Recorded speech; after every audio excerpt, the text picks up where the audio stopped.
par une réalité, un but, j'allais dire un défi personnel. Celui de venir compétir contre moi-même afin de gagner encore plus de confiance en moi. Mon cœur bat déjà très fort. Cela me rappelle le coup de foudre. Vous êtes tous et toutes tombés amoureux un jour. Cela vous fait la même impression.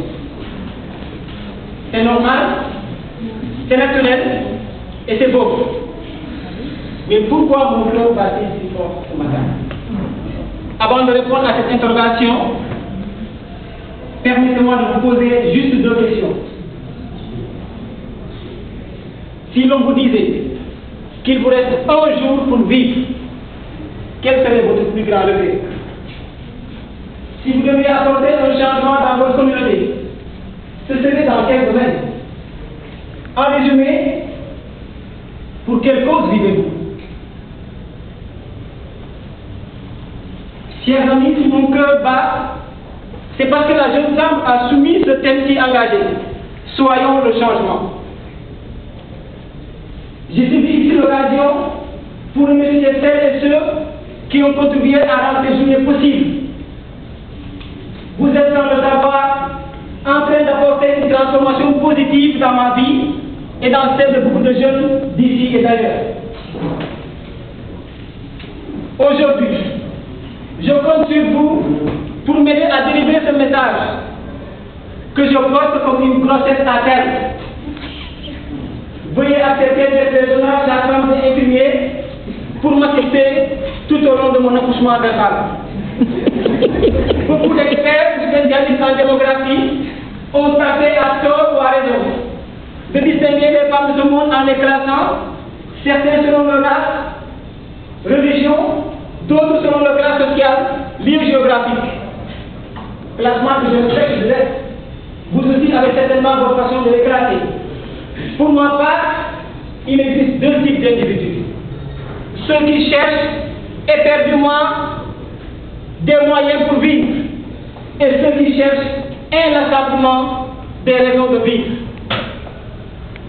J'ai envie de parcourir le monde à la recherche de femmes et d'hommes que rien ni personne n'arrête, à la recherche de femmes et d'hommes qui ont une foi à soulever des montagnes, à la recherche de femmes et d'hommes qui croient en eux et en l'avenir, à la recherche de femmes et d'hommes qui proposent des solutions aux problèmes dont souffre l'humanité, de femmes et d'hommes ordinaires qui font des choses extraordinaires.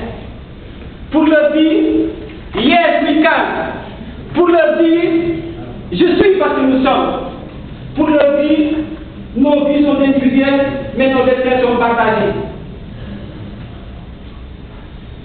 Est-ce qu'il y a des gens qui se posent encore la question de savoir s'il y a des jeunes Africains qui croient au développement de leur continent en ces temps de crise? Est-ce qu'il y a encore des gens qui doutent du potentiel de la jeunesse africaine? Je veux leur dire solennellement que nous avons décidé de prendre en main notre destin au lieu de le confier au hasard des lendemains incertains. Je veux encore leur dire que nous avons décidé d'être le changement plutôt que de suivre le changement. Car le temps des suiveurs est révolu, c'est le temps des leaders. Le temps des spectateurs est révolu, c'est le temps des acteurs. Le temps des promoteurs est révolu, c'est le temps des entrepreneurs. Chers amis, inutile de vous rappeler que sur le ligne de la vie, la règle est simple. Tu combats au tabac. Et Mère Teresa de nous enseigner que la vie est un défi. Relève-la. La vie est une mission. Accomplis-la. La vie est un combat. Affronte-la. Si nous voulons un monde meilleur, c'est-à-dire un monde sans guerre, sans racisme, sans maladie, sans pauvreté, nous devons accepter le changement et renouveler notre engagement à servir l'humanité. Nous n'avons pas besoin d'attendre un ordre, de porter un uniforme ou d'être investi d'un mandat présidentiel, car nous avons tous quelque chose à apporter à la communauté. Avant de terminer, j'aimerais partager avec vous un extrait du Beau Testament de Raoul Pelerot à la jeunesse du monde. Le trésor que je vous laisse, dit-il, c'est ce que je n'ai pas pu faire, ce que je n'ai voulu faire, et ce que vous ferez après moi. Plus loin, il ajoute, devant la misère, l'injustice, la lâcheté, ne renoncez jamais, ne composez jamais, ne reculez jamais. Luttez, combattez, empêchez les responsables de dormir.